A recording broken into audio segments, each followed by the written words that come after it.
भी बड़े उतार चढ़ाव देखे और फिर आज प्राथमिक शिक्षा से लेकर उच्च शिक्षा की कुछ इकाइयों को एक अच्छे पैमाने पर ले जाकर अपने लक्ष्य को प्राप्त करने के लिए हम सभी प्रयासरत हैं और भविष्य में भी हम दृढ़ संकल्पित हैं कि हमारा प्रयास जारी रहेगा। शिक्षा एक ऐसा माध्यम है जिसके जरिए हमारी तमाम समस्याओं का समाधान हो सकता है। आज जितनी भी समाज में कुरीतियां हैं, जो जातिवाद है, जो धर्म के नाम पर भेदभाव है, अशिक्षा है, बेरोजगारी है, उन सबको खत्म करने में मैं समझता हूं कि शिक्षा से बड़ा कोई शस्त्र नहीं हो सकता है। हमारा उद्देश्य भी यही है कि हम एक अच्छी शिक्षा प्रदान करें अपने बच्चों को और बच्चों को शिक्षित करें, न कि केवल साक्षर बनाएं।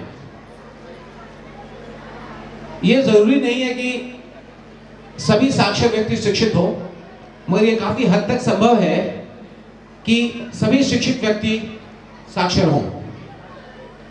शिक्षा जो एक बहुत व्यापक शब्द है, इसमें केवल किताबी ज्ञान की बातें नहीं होती हैं, इसमें अन्य मूल्यों, नैतिक मूल्य हैं, व्यवहारिक मूल्य हैं, इनका भी ज्ञान प्राप्त करने का सोर्स है, सभी को प्राप्त होता है। हम चाहते हैं हमारे बच्चे केवल एक अच्छे छात्र न हो, न एक केवल अच्छे पारिवारिक सदस्य हो, बल्कि एक अच्छे इंसान बने, एक अच्छे भारत के नागरिक बने। यही हमारी मंशा है, यही हमारा सपना है। जैसा कि हमारे प्रिंसिपल मैम ने आपको पिछले वर्ष हम लोगों ने जो कुछ किया, वो अगले सत्र में 14-15 में हम जो कुछ करने जा रहे हैं उसके संबंध में एक विस्तृत जानकारी दी। उन्होंने कई बातों के बारे में बोला। मैं दो तीन बिंदुओं पर मैं अपने विचार प्रकट करना चाहता हूँ। पहला जो उन्होंने बताया, एक जो बात उन्होंने बताई कि हम लोग +2 में कोचिंग की सुविधा अपने कैंपस में ही प्रदान करने वाले हैं। अगर आप आज देखें तो हर एक बच्चा या तो इंजीनियर बनना चाहता है या डॉक्टर बनना चाहता है। हम अपनी गलती मानते हैं कि हम लोगों ने कोई काउंसलिंग या करियर गाइडेंस की कोई सुविधा प्रदान नहीं की है। ये गलती हमारी है, आई एडमिट दिस, जिसके कारण बच्चे केवल इंजीनियरिंग या मेडिकल के बारे में सोचते हैं। पिछले 15 वर्षों में बहुत बदलाव आया है। 15-20 सालों में देश में बदलाव आया है, विश्व स्तर पे बदलाव आया है, सो कॉल्ड इंफॉर्मेशन एज आ गया है, नए नए रास्ते खुल गए हैं, नए नए अपॉर्चुनिटीज खुल गए हैं, मगर हमने अपने बच्चों को इसकी जानकारी नहीं दी। कई अन्य क्षेत्र हैं जैसे कि भारतीय सेना, सीए, लॉ, मर्चेंट नेवी इत्यादि कई। हम चाहते हैं कि आगामी सत्र में हम अपने बच्चों को करियर काउंसलिंग, करियर गाइडेंस की सुविधा प्रदान करें। मैं आशा ही नहीं बल्कि आपको विश्वास दिलाता हूं, हम ये करने जा रहे हैं ताकि हमारे बच्चे बेटर प्रिपेयर्ड हों और वो एक समान भीड़ से बचें और कोशिश करें कि जो दूसरे रास्ते भी हैं उसकी तरफ अग्रसर हों और अपने जीवन को संवारें। ये बहुत जरूरी है। हम लोग हर चीज को बड़े संकीर्ण तरीके से देखते हैं। दूसरी बात जो उन्होंने बताई कि हम लोग आगामी सत्र से छात्राओं के लिए एक छात्रावास खोलने जा रहे हैं। वो सामने आप देख रहे होंगे, स्क्रीन पे एक झलक मिल रही होगी। शायद अभी बहुत क्लियर नहीं है, बट जैसे जैसे अंधेरा होगा तो शायद चीजें ज्यादा क्लियर हो जाएंगी। मैं समझता हूं कि ये बहुत जरूरी है कि लड़कों की तरह लड़कियों को भी एक अच्छे परिवेश प्रदान किया जाए। हमारा उद्देश्य यही है। अगर आप किसी भी प्रतियोगिता को देखें आजकल, तो आप ये देखेंगे कि लड़कियों का प्रदर्शन जो है कई मामले में लड़कों से बेहतर हो रहा है। ये इस बात का द्योतक है कि अगर लड़कियों को भी अगर वही अवसर प्रदान किए जाएं तो शायद वो लड़कों से कम नहीं होंगी। इसी में इंग्लिश में एक सेइंग है, when you educate a boy you educate an individual, but when you educate a girl you educate a society। आप जब एक लड़के को पढ़ाते हैं, एक बच्चे को, तो आप एक व्यक्ति का निर्माण करते हैं, मगर जब एक लड़की को पढ़ाते हैं आप तो एक समाज का निर्माण करते हैं। ये बहुत बड़ी बात है और हम सबको अब रियलाइज करना चाहिए कि समय बदल गया है। अब ये जरूरी नहीं है कि लड़कियां औरतें घर में रहें और केवल खाना पकाते रहें। अब समय आ गया कि वो भी शिक्षित हों, वो भी घर से बाहर निकले, वो भी नौकरी करें, वो भी व्यापार करें, ताकि अपने परिवार का के भरण पोषण में उनकी भी एक बहुत महत्वपूर्ण भूमिका होनी चाहिए। और इस तरीके से अपने आप में अपने देश के लिए, समाज के लिए भी वो काफी अपना योगदान दे सकती है। अगर आप लोगों ने ध्यान दिया होगा, शिक्षा का जो उद्देश्य है, जो हमारा विद्यालय का लोगो है, उसमें नीचे 3 शब्द लिखे हुए हैं अंग्रेजी में, लर्न, एक्सेल, सर्व। अगर आप इन तीनों शब्दों को ध्यान दें तो शायद ये जीवन की 3 अवस्थाओं को दर्शाते हैं। थोड़ा मैं एलॉबरेट करूंगा इसको 2 मिनट के लिए। लर्न वो स्टेज है जब आप ज्ञान प्राप्त करते हैं, नॉलेज गेन करते हैं, अपने स्किल्स को डेवलप करते हैं, अपने आप को भविष्य के लिए पूरी तरीके से तैयार करते हैं, ताकि जो जीवन की जो अगली सीढ़ी है उस पर आप आराम से चढ़ सकें। लर्न। जो दूसरी अवस्था है, जो दूसरा शब्द हमारे लोगों के नीचे लिखा हुआ है, एक्सेल, वो जीवन के दूसरे फेज को बताता है कि जो आपने जो ज्ञान प्राप्त कर लिया, जो स्किल्स डेवलप कर लिया और जो भी कुछ आपने सीखा, अब उसको आप अपने जीवन में प्रयोग में लाते हैं। आप नौकरी करते हैं, आप व्यापार करते हैं, आप अपने व्यक्तिगत लक्ष्यों को प्राप्त करने की कोशिश करते हैं, अपने आप परिवार की देखभाल करते हैं, अपने बच्चों की देखभाल करते हैं, और जो जो आपकी अपने तमन्ना है, सपना है, उसको पूरा करने की कोशिश करते हैं। ये सेकंड स्टेज का हुआ। जब ये सब कुछ हो जाता है, थर्ड जो तीसरा शब्द है हमारे लोगों के नीचे, वो है सर्व। वो शब्द मैं समझता हूँ जीवन के तीसरे फेज को दर्शाता है। जब आपने सब कुछ अचीव कर लिया, सब कुछ पा लिया, जब आपका पेट भर गया, तो जिस समाज ने आपको इतना कुछ दिया है, तब बारी आती है कि आप अपने समाज के लिए भी कुछ करें। ये बहुत जरूरी है। ये हम चाहते हैं हमारे बच्चे भी समझें कि हमारे भी, हम सभी का एक सामाजिक दायित्व बनता है, एक सोशल रिस्पॉन्सिबिलिटी बनती है। अगर आप आज देखें, जो बड़ी बड़ी दुनिया में कंपनीज हैं, जो हिंदुस्तान की जो बड़ी बड़ी कंपनीज में, सब में एक डिपार्टमेंट नया शुरू हो गया है, CSR बोलते हैं उसको, department of corporate social responsibility. देखिए, वो बड़े बड़े कंपनीज हैं, उनको गांव से और छोटे जगह से कोई मतलब नहीं है, पर वहां पे भी सोच बदल रही है। और हम लोग इस परिवेश में रह के बहुत कुछ नहीं सोचते हैं, बहुत कुछ समाज के लिए करने के लिए कुछ नहीं सोचते हैं। तो मैं चाहता हूं कि हमारे बच्चों में भी ये भावना आए कि हमें भी जिसको बोलते हैं कि पे बैक टाइम, आप अपने सोसाइटी के लिए भी कुछ करें। इसी संदर्भ में मैं आपको एक बात बताना चाहूंगा कि हम लोग यहाँ से तकरीबन 5-6 किलोमीटर दूर एक गांव है, बड़ा गरीब गांव है। गांव का नाम है पोखरारा। पंचायत का नाम मुझे अभी याद नहीं आ रहा है। मैं प्रिंसिपल मैडम और हमारे कुछ स्टाफ को, हम लोग वहाँ गए थे, हम लोगों ने लोगों से वहाँ बातें की, करीब 2 घंटा हम लोग वहाँ पे थे। बहुत गरीब शिक्षित लोग हैं, केवल मोस्टली लेबरर्स हैं वहाँ पे। जो हम लोग ने बात की लोगों को, तो मैंने पूछा, साल में कितने दिन काम करते हो आप, कितने दिन काम मिलता है? 365 दिन में बेचारे वो गरीब लोग 100 दिन काम करते हैं। टॉयलेट्स नहीं है, कपड़े नहीं है पहनने के लिए। जिस दिन हम गए थे उस दिन एक ऐसा केस हुआ, एक दिन पहले किसी की मृत्यु हो गई थी और वो मुखिया के लड़के हमारे साथ थे। उन्होंने बताया, सर यहाँ इस घर में उसको कफन के लिए पैसा नहीं था। आज भी 2014 में ऐसी स्थिति बनी हुई है। ये शर्मनाक है। तो हम लोगों ने निर्णय लिया है कि हम लोग उस गांव को गोद लेंगे, पोखरारा गांव को, और हमारे बच्चे, हमारे स्टाफ, हम सभी जाकर वहाँ पे काम करेंगे। जो भी कुछ बनता है, हमारी रिसोर्सेज, हमारे संसाधन सरकार के मुकाबले कुछ नहीं है, 0.0001% में नहीं होगा। अगर हमसे जितना भी बन पड़ेगा, हम ये चाहते हैं कि ये काम करें, उस गांव में जाके शिक्षा के क्षेत्र में काम करें, स्वास्थ्य के क्षेत्र में काम करें। हम अगर जरूरत पड़े हम लोग पब्लिक टॉयलेट्स बनाएं, कि वहाँ पे पब्लिक टॉयलेट्स नहीं है। Women do not have toilets. No, ये कोई बहुत नई बात, अजीबोगरीब बात नहीं कर रहा, ये हर जगह है। बिहार में बहुत जगह है जहाँ पे, पूरे हिंदुस्तान में यही कहानी है। मगर हमसे जितना बन पड़ेगा, जो हमारे पड़ोसी हैं, अगर उनके लिए हम कुछ कर सकेंगे तो शायद हमारे लिए बड़ी खुशी की बात होगी। और मैं बहुत कुछ ज़्यादा नहीं बोलना चाहता। हमने जो भी उपलब्धि हमें प्राप्त हुई है पिछले 10-15 वर्षों में, जो हमारे 3 विद्यालय खुले हैं, जो हमने एक BEd कॉलेज खोला है, हमारी तमन्ना है, हमारी मंशा है कि हम कांडी को एक एजुकेशन हब बनाएं, एक ना शिक्षा का केंद्र बनाएं। हर एक चीज़ में, हर एक संस्था को बनाने में समय लगता है, बहुत समय लगता है।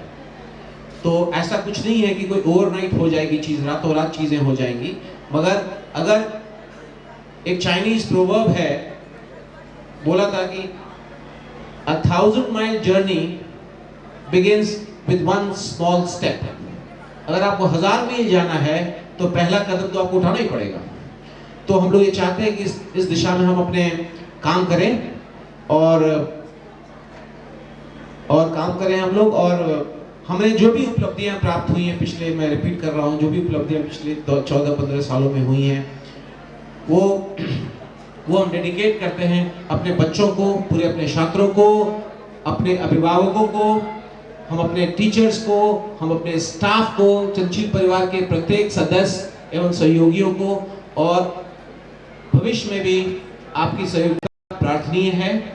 और अब मैं बहुत कुछ नहीं बोलूँगा, एक बार फिर मैं आप सभी का हार्दिक अभिनंदन करता हूँ, हार्दिक धन्यवाद देता हूँ और आशा करता हूँ कि हमारे बच्चों द्वारा पेश किए गए कार्यक्रम का आनंद उठाएंगे।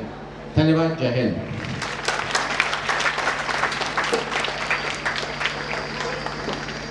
Thank you so much, sir, for letting us know the further visions. I think while listening to his enthralling speech, one thing you must have easily concluded. There is a popular saying in English.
जोरदार हाथ।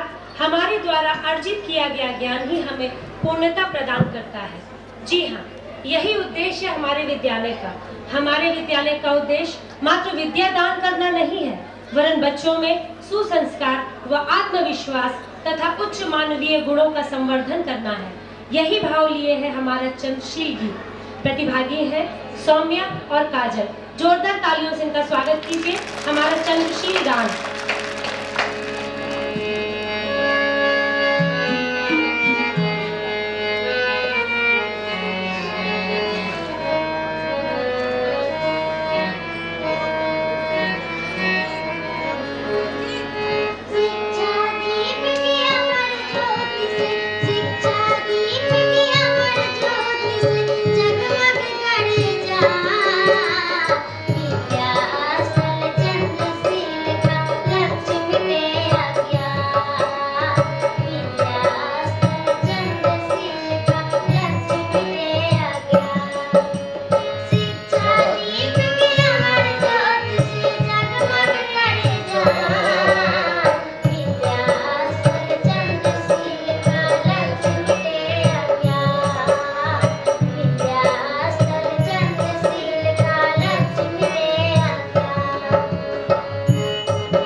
Chandrasheel is a word that requires but little introduction on the campus where you are sitting.